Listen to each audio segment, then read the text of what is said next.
Welcome to Caracomp Insider, where high-tech facial recognition meets real-world intelligence.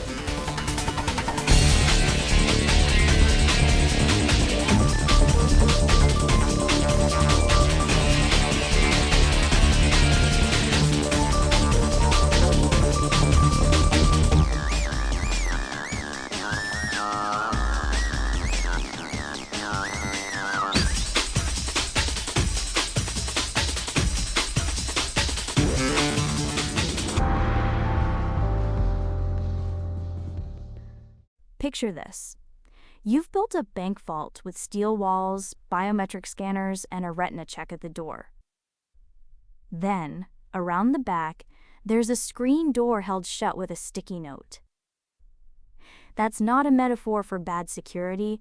That's roughly how some digital banks handle it when their system glitches. If you've ever changed the email address on your bank account, this story is about you. Here's what set it off. A financial platform called Everbato uses a serious identity check when you sign up. Biometrics, a liveness scan, the works. But according to reporting from FinCrime Central, when that automated check fails during something routine, the backup plan gets primitive fast. Customer support asks you to take a selfie, hold up your ID, and write a handwritten note. So the question that runs through everything today: why does the strong door only guard the front while the back stays wide open?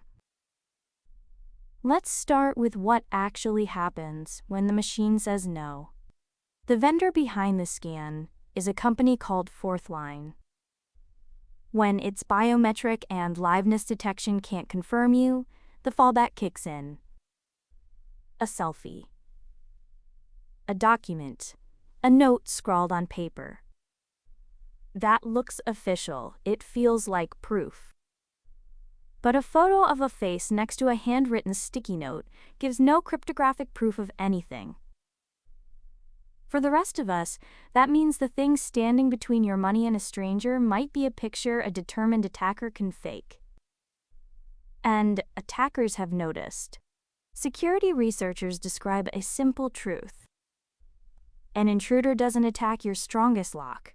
They go looking for your weakest one.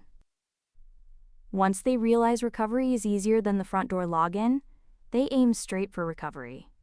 Password resets and account recovery flows are becoming a favorite way in. Now the scale.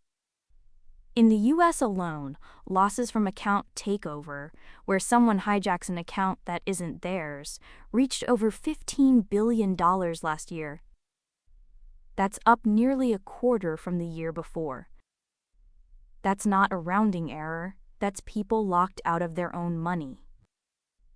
There's a deeper design flaw underneath all this. Most systems treat your identity check as disposable. You prove who you are once, at sign-up, and then that rigor gets thrown away.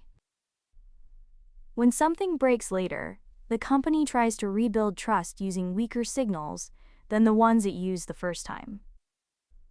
A selfie with a note isn't a weaker signal. It's a weaker defense against deepfakes and synthetic identities, good enough to fool a human reviewer squinting at a screen. Here's the part that flips the whole thing. The security gap was never in the front door. It's in the fallback. Companies spend a fortune making onboarding fortress grade. Then, the moment something goes wrong, they quietly reset the defense back to about 2005. So let's bring it home. Banks build an incredible lock for the day you join. But when you get locked out and need help, they often hand you a much weaker one.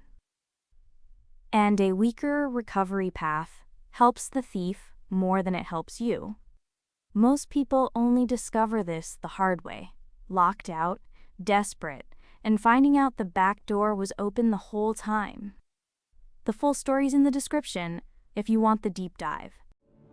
Now you know something most people in this industry don't. Use it. And when you're ready to put it to work, caracomp.com. We'll see you tomorrow.